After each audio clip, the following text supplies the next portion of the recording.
संकट मोचन हनुमान जी को कौन नहीं जानता। भक्तों के हर कष्ट को बस नाम लेने मात्र से ही प्रभु सारी परेशानियां हर लेते हैं। राम भक्त हनुमान को महाबली माना गया है जो अजर अमर है। और आज की इस खास वीडियो में हम आपको कुछ ऐसी बातें बताने जा रहे हैं जो हर कोई नहीं जानता, लेकिन अंजनी पुत्र हनुमान के जीवन के कुछ ऐसे रहस्य हैं जिनके बारे में शायद ही आप जानते होंगे। इसीलिए आज की इस खास वीडियो में हम आपको बताने जा रहे हैं पावन पुत्र भगवान हनुमान के कुछ खास दिलचस्प रहस्य, जिन्हें जानकर आप भी यकीनन चौंक जाएंगे। ये सभी तो हर कोई जानते हैं कि हनुमान जी भगवान शंकर का रुद्र अवतार है, वो भी 11वां रुद्र अवतार। और वहीं आपको ये बात नहीं पता होगी कि वह अपनी माता के श्राप को हरने के लिए ही पैदा हुए थे। जी हाँ, माता अंजनी को एक श्राप मिला था जिसमें वर्णन था कि माता अंजनी किसी भी पुत्र को या पुत्री को जन्म नहीं दे पाएंगी। लेकिन माता अंजनी ने भगवान शिव शंकर को घोर तपस्या के कारण प्रसन्न किया, जिसकी वजह से 11वें रुद्र अवतार के रूप में भगवान शंकर ने माता अंजनी की कोख से जन्म लिया। दोस्तों, राम भगवान की लंबी उम्र के लिए सीता माता अपनी मांग में सिंदूर लगाती थी। ये बात जब हनुमान जी को पता चली तो उन्होंने पूरे शरीर पर सिंदूर लगा दिया। तभी से बजरंगबली को सिंदूर चढ़ाने की परंपरा है, और ये सिर्फ और सिर्फ उन्होंने अपने प्रभु श्री राम के लिए किया था। अब जानते हैं कि आखिर हनुमान जी का नाम हनुमान कैसे पड़ा। दोस्तों, अपनी ठोड़ी के आकार की वजह से इनका नाम हनुमान पड़ा। संस्कृत में हनुमान का मतलब होता है बिगड़ी हुई ठोड़ी, और बचपन में ही हनुमान के नाम से वह विख्यात हुए। दोस्तों, क्या आपको पता है कि ब्रह्मचारी होने के बावजूद हनुमान जी पिता भी हैं? जी हाँ, राम भक्त हनुमान को सभी ब्रह्मचारी के रूप में जानते हैं, लेकिन बहुत कम लोग जानते हैं कि उनका एक बेटा भी था। और वह कब हुआ? जब हनुमान जी लंका की तरफ जा रहे थे, तब उनसे उसी समय राक्षस के साथ युद्ध हुआ। उस दौरान जब वह लड़ते लड़ते थोड़ा थके तो उनके शरीर से पसीना निकला। उस पसीने की बूंद एक मगरमच्छ ने निगल ली, जिसके बाद उनके एक पुत्र का जन्म हुआ जिसका नाम था मकरध्वज। दोस्तों, क्या आपको पता है कि एक क्षण ऐसा भी आया था जब प्रभु श्री राम ने हनुमान जी को मौत की सजा दी थी, लेकिन आखिर वो बचे कैसे? एक बार भगवान राम के गुरु विश्वामित्र किसी कारणवश हनुमान जी से गुस्सा हो गए। उन्होंने प्रभु राम को हनुमान जी को मौत की सजा देने के लिए कहा। भगवान राम ने ऐसा ही किया। उन्होंने अपने गुरु के वचन का पालन किया और हनुमान को मारने के लिए आगे बढ़े।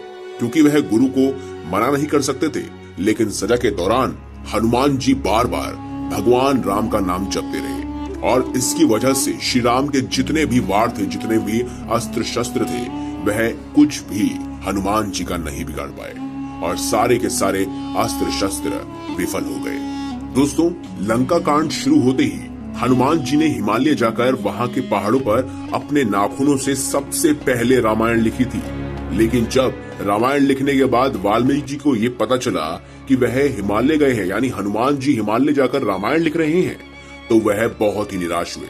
और ऐसे में हनुमान जी ने वाल्मीकि जी को परेशान देखकर अपनी रामायण समुद्र में फेंक दी। दोस्तों, आपको महाभारत का वो किस्सा तो याद होगा जब भीम ने एक वानर के साथ युद्ध किया और बाद में पता चला कि वह वानर कोई और नहीं बल्कि हनुमान जी है। लेकिन आपको एक बात बता दें, पवन पुत्र हनुमान के भाई कोई और नहीं बल्कि भीम ही थे। जी हाँ, क्योंकि हनुमान जी भी पवन के पुत्र थे और भीम भी पवन के पुत्र थे। ऐसे में यह दोनों भाई भाई थे। दोस्तों, आप एक क्षण तो जानते ही होंगे जब प्रभु श्री राम जी को अपना देह त्यागना था, और वह जानते थे कि अगर हनुमान जी को इस बारे में पता चला तो वह तबाही मचा देंगे। प्रभु राम जी जानते थे कि उनकी मृत्यु को हनुमान जी स्वीकार नहीं कर पाएंगे, और इस कारणवश कहीं वह धरती पर उथल पुथल ना मचा दे, इससे बचने के लिए उन्होंने ब्रह्मा जी का सहारा लिया था, और हनुमान जी को शांत रखने के लिए उन्हें पाताल लोक में भेज दिया। और उसके बाद प्रभु श्री राम ने अपना देह त्याग दिया। वे ये भी जानते थे कि अगर ये बात उनके सबसे बड़े भक्त यानी हनुमान जी को पता चली तो उस समय धरती पर संकट आना तय था।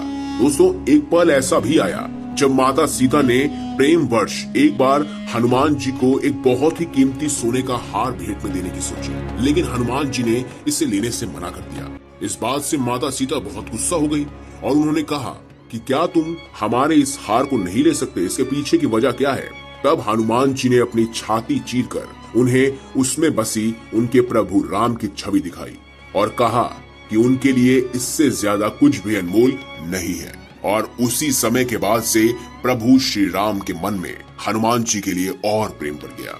दोस्तों, ये सब तो आप जानते ही होंगे। ये हर बार ये कहा जाता है सनातन धर्म में कि इस मंत्र का 108 बार जाप करें, या प्रभु श्री राम का नाम 108 बार लें, हनुमान जी का नाम 108 बार लें। लेकिन क्या आपको पता है कि हनुमान जी के संस्कृत में 108 नाम है और हर नाम का मतलब उनके जीवन के अध्यायों का सार बताता है। जी हाँ, हर नाम उनके जीवन की जुड़ी हुई घटना से लिंक है, यानी कि प्रेरित है। इसी वजह से उनके 108 नाम बहुत ही ज्यादा प्रभावित हैं। तो दोस्तों, ये थी कुछ खास दिलचस्प बातें जो आपके लिए जानना बेहद जरूरी थी। अगर आपको हमारी ये खास वीडियो अच्छी लगी है और अगर आप भी हनुमान जी के सच्चे भक्त हैं तो कमेंट बॉक्स में अवश्य लिखें जय श्री राम। और अगर आपको वीडियो पसंद आई है तो इस वीडियो को लाइक करें, हमारे चैनल को सब्सक्राइब करें और इसे ज्यादा से ज्यादा शेयर अवश्य करें। धन्यवाद।